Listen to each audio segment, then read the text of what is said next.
Hello बच्चों, let's see this question.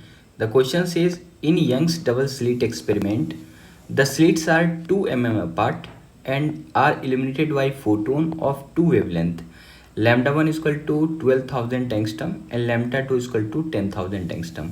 At what minimum distance from the common central bright fringe on the screen 2 meter from the slit will a bright fringe from one interference pattern coincide with a bright fringe from the other?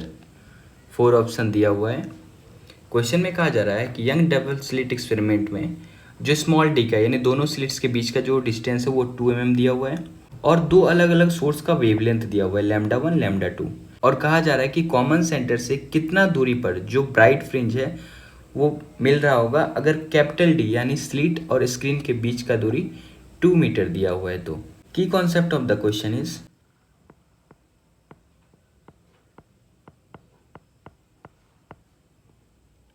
first key concept of the question is fringe width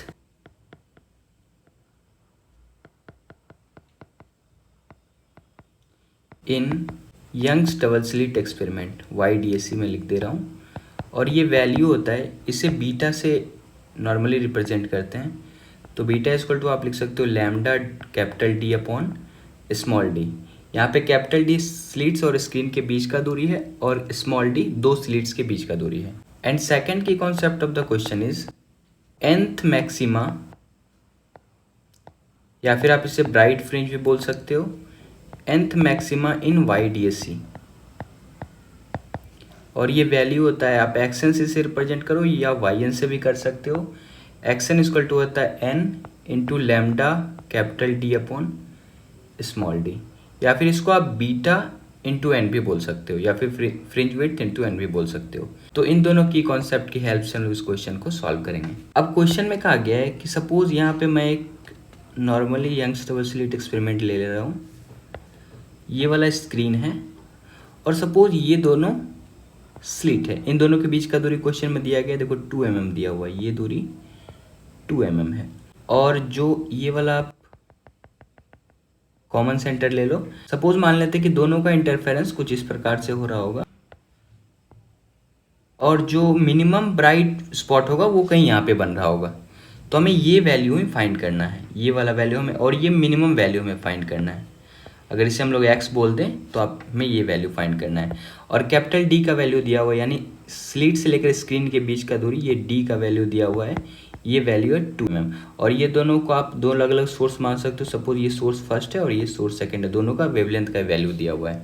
अब आप देखो दोनों में जो nth maxima है, ये वाला जो मैक्सिमा है nth मैक्सिमा x का वैल्यू आप xn का बोल सकते हो और क्योंकि दोनों का ब्राइट स्पॉट कॉन्साइड कर रहा है तो आप यहाँ से बोल सकते हो xn1 इक्वल टू xn2। जो nth मैक्सिमा है दोनों के लिए, ये दोनों के लिए बराबर है।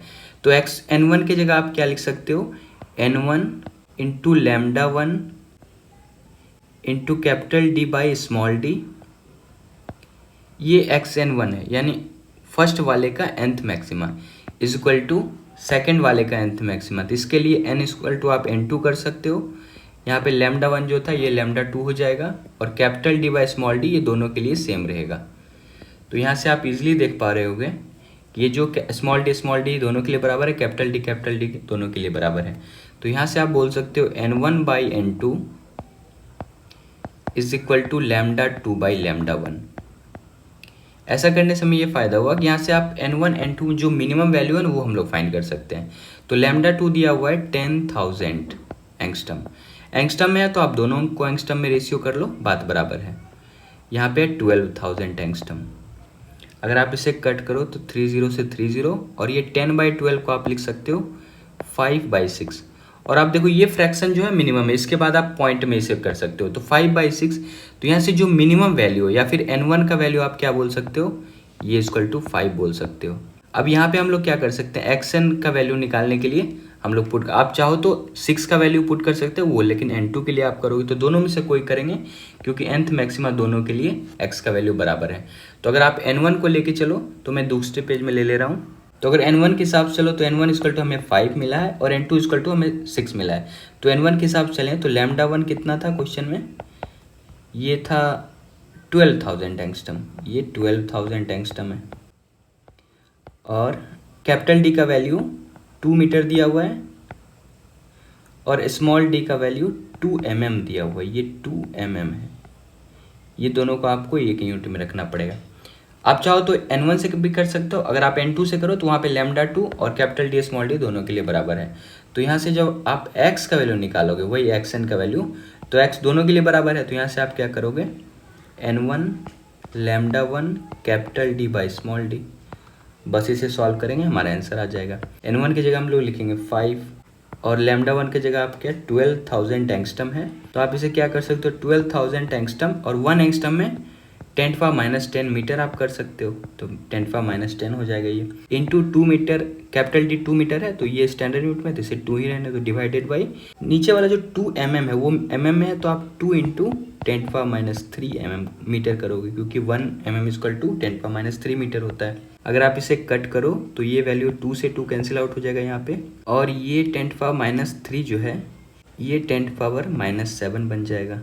और भी सिंप्लीफाई करो तो आप इसे कर सकते हो, ये 5 इंटू, और ये जो 12 इंटू 10⁻³ है इसे आप कर सकते हो 12 और 10⁻³ ये 10⁻7 के साथ मल्टीप्लाई करोगे तो ये 10⁻4 हो जाएगा ये, ठीक है। और 12 इंटू 5 हो जाएगा 60 इंटू 10⁻4 ये मीटर में है, इक्वल टू आप इसे क्या लिख सकते हो, 6 इंटू 10⁻³ मीटर भी बोल सकते हो। और 6 इंटू 10⁻³ मीटर को आप क्या बोल सकते हो, नॉर्मली 6 mm बोल सकते हो। तो इस हिसाब से करेक्ट ऑप्शन कौन सा हो जाएगा, option number 3 is the correct option.